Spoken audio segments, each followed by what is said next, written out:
Hello, in this series of errors and how students or translators make errors in their translations and how they can avoid these errors, particularly that these errors are mostly errors that are easily avoidable. That's the thing.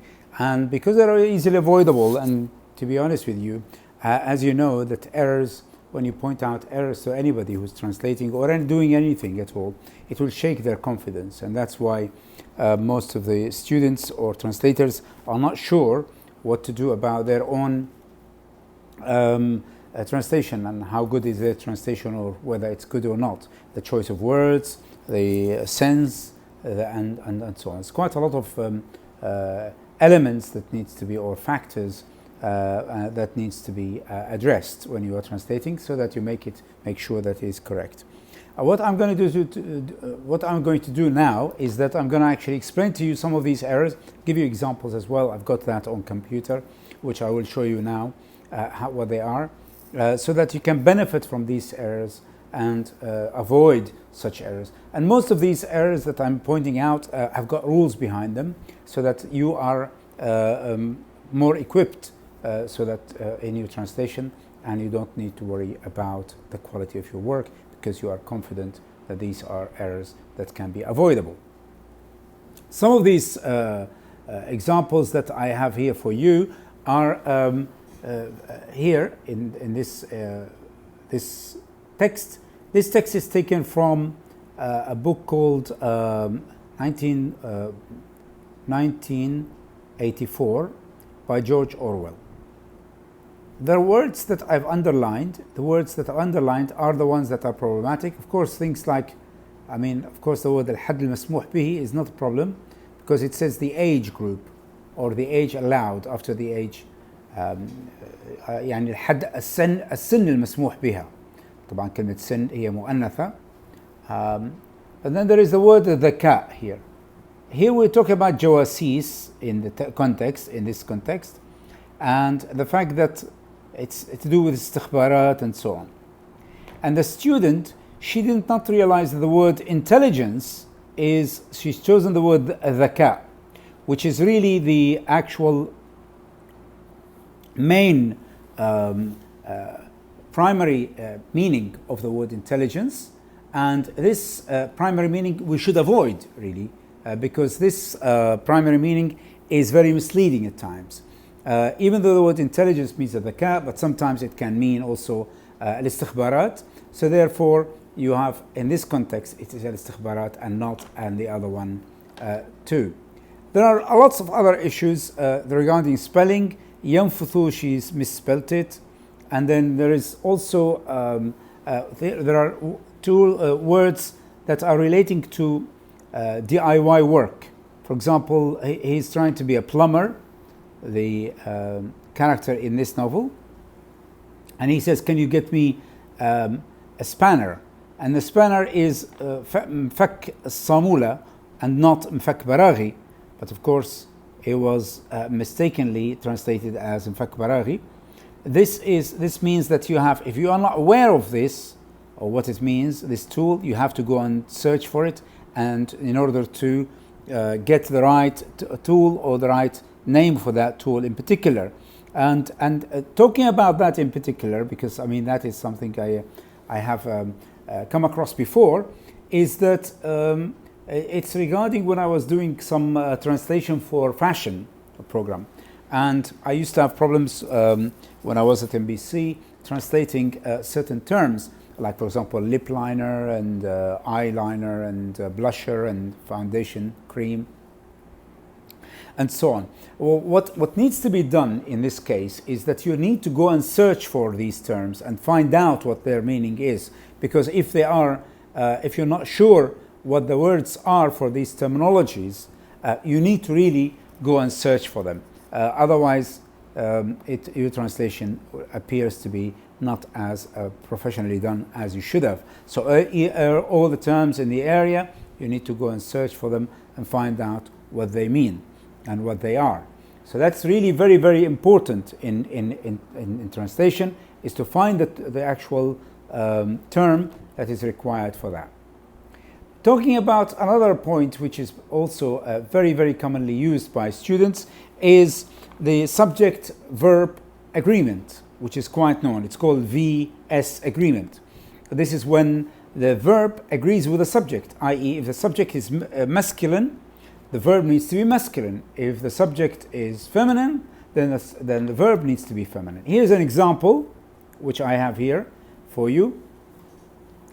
It's تتابعت وقع أصوات الأحذية تليها صوت ضربة المشط.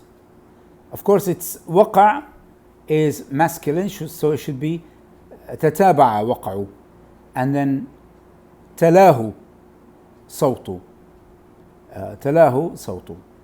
So this is like subject-verb agreement issue, which needs to be addressed and needs to be aware of as well. There is also spelling errors, as in the case of كان يبدو. And here is an error which I would like to stop at really carefully, which is when he says كان لكلاهما يرتدي سروالا قصيرا أزرق اللون, and then وقميصا رمادي اللون ومنديلا في العنق أحمر اللون والذي يعتبر زي حزب الجواسيس. Of course, it's the problem with the word والذي. Of course, والذي is not is referring to all of these: السروال والقميص والمنديل. So therefore, two things you need to correct. First, it's not والذي; it should be الذي if it is correct in the first place.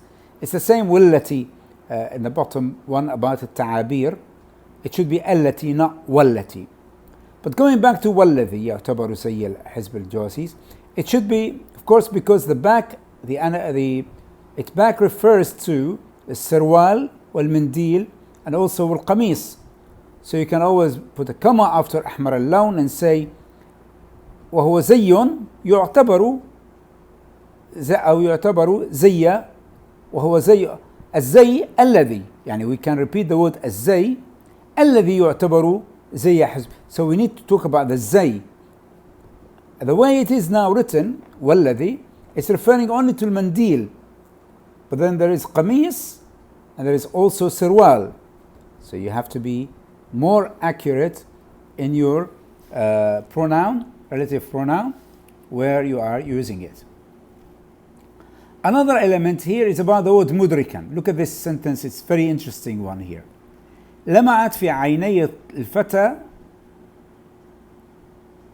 شراسة مصحوبة كدليل مسحوبة. شراسة مسحوبة, I'm not sure what مسحوبة is. كدليل على رغبته في ضرب أو ركل وينستون مدركا. Here I think there's two things which I want to point out about the ضرب أو ركل Winston. This is very common in English. You say verbs or these nouns which are linked to the word Winston. Instead of saying ضربي أو ركلي Winston, you can say ضربي Winston أو ركله. Stylistically or style-wise, it's better to say ضربي Winston أو ركله. Like for example, you say أكل وشرب وعمل أحمد. You say أكل أحمد وشرب وعمل. But here my point about مدركا, because مدركا is referring to الفتى and not to Winston. So because the word مدركا can refer to both, can refer to either Winston and to عيني الفتى or الفتى, then it's better to say what it is referring back to. Is it referring back to Winston or to الفتى? Well, in the English, it refers back to the الفتى. And therefore, you might have to repeat the word فتى here after the word Winston. وكان الفتى مدركا أنه كبير. So you have to repeat the word فتى again in order not to confuse it, because you don't know it's referring back to Winston or referring back to الفتى themselves. I think this kind of text that I've come across here is quite interesting to see how this can be confusing when you're referring back to something. There's also another thing which is about the هذا وهذا يحدث مرة كل شهر تقريبا, and they are referring to الإعدام.